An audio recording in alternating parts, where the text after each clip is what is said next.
The Nathaniel Parsons House stands on its original site on the eastern section of the home lot granted to Joseph and Mary Bliss Parsons in 1654. The house was built in 1719 and was expanded and remodeled in several stages in the late 18th and early 19th centuries. Born in 1686, Nathaniel Parsons, a grandson of Cornet Joseph and Mary Bliss Parsons, owned the property from 1709 until 1738 and is believed to be the original owner of the house. Recent dendrochronology research concluded that the house was framed in 1719, with construction continuing over the next several years. The earliest section of the building is a 2.5-story wood frame house with a center brick chimney. An examination of the exterior and interior building materials revealed a record of remodeling change preserved underneath the exterior siding and interior walls. From its original single-pile plan, the Parsons House was expanded in size to a double-pile house with later additions of 2 wings and an L. Over 2 centuries, the interior and exterior were remodeled according to the shifting tastes and situations of its successive owners. Stylistically, the house belongs to Massachusetts' first period of domestic architecture, which lasted considerably longer in the Connecticut Valley, perhaps as long as the 1750s, than it did in the Massachusetts Bay. The original structure was expanded in size and remodeled on the exterior and exterior over the next century. A recent survey identified at least 3 separate remodeling campaigns. The earliest section of the Parsons House is a 2.5-story wood frame house with a center chimney, framed in 1719. This original house survives entombed within later additions and remodelings in the late 18th and early 19th centuries. In the mid to late 18th century, a kitchen lean-to was added to the rear of the house. The addition of the lean-to cannot be precisely dated on the basis of physical evidence.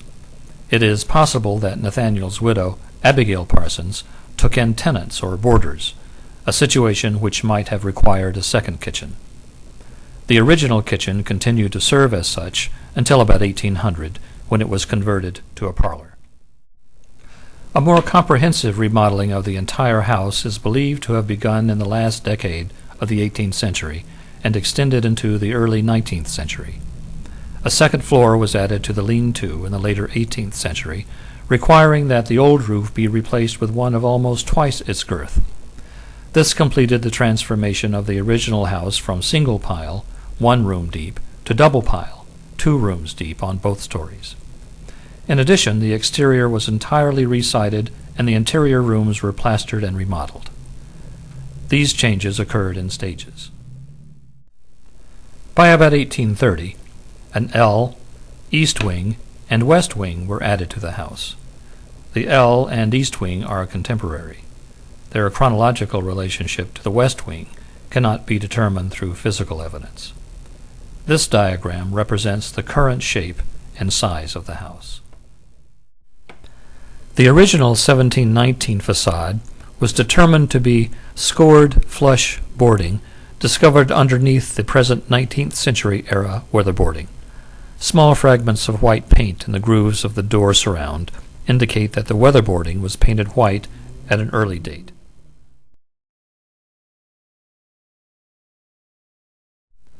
Of the 4 rooms in the original house, the first floor rooms were finished, while the upper chambers were left unfinished until 1790. The original finish scheme of this room consisted of plaster, a thin chair rail and baseboard, with large window openings and exposed timber framing.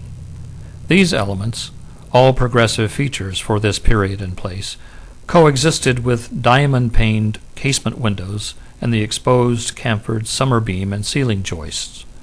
By the late 1700s or early 1800s, the room was remodeled with Federal-era woodwork and decorated with wallpaper, woodwork, and paint. The door, likely created in the 19th century when the wing was constructed, indicated an area of change. Underneath the left door casing lay a fragment of wallpaper, dating to 1800 to 1825. The paper was applied in horizontal strips before the west wing was added and the door cut through, an alteration that probably occurred in the first quarter of the 19th century.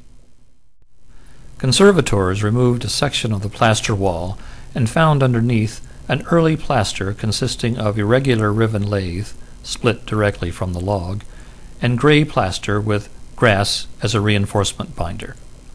Next to this plaster lay a later Federal-era plaster composed of split board lathe and white plaster made of lime, sand, and hair. The use of the later plaster suggested either the presence of a door to the outside on this wall or a larger window opening. This diagram suggests the original appearance of a bank of casement windows where the current window opening is now.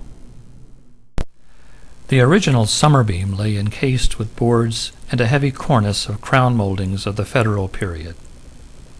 Removing a piece of the casing revealed the summer beam enclosed inside. The beam was unpainted and had chamfered edges with a fancy stop, indicating that this beam was originally meant to be left exposed. The east wall of the parlor contained a Federal period paneled wall with a fireplace mantel. The current mantel was installed sometime before 1825.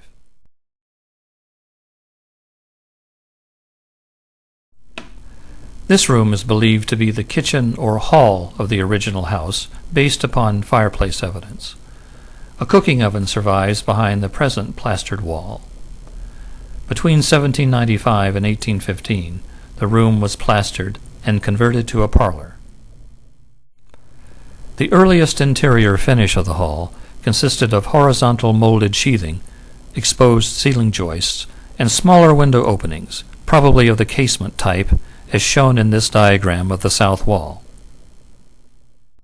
This photograph shows excavations conducted on the northerly wall, the original rear wall of the 1719 house. The two doors on this wall were created at a later date, the left door possibly from an original window opening. When the house was first built, there were three doors in this room: the door to the kitchen, the door to the cellar, and a side door to the easterly yard. The two doors on the northerly wall likely coincided with the later addition of the lean-to, east wing, and L. As shown underneath one of the door casings, the room was originally sheathed with horizontal molded boarding, a typical finish in the early 18th century interiors. The sheathing still survives under the current plaster on each of the outer walls. A narrow strip of the material was exposed by removing the right door casing of the current left-hand door on the northerly wall. The 1-inch boards vary greatly in width, but all are beaded and lapped on their upper edge and beveled on their lower edge.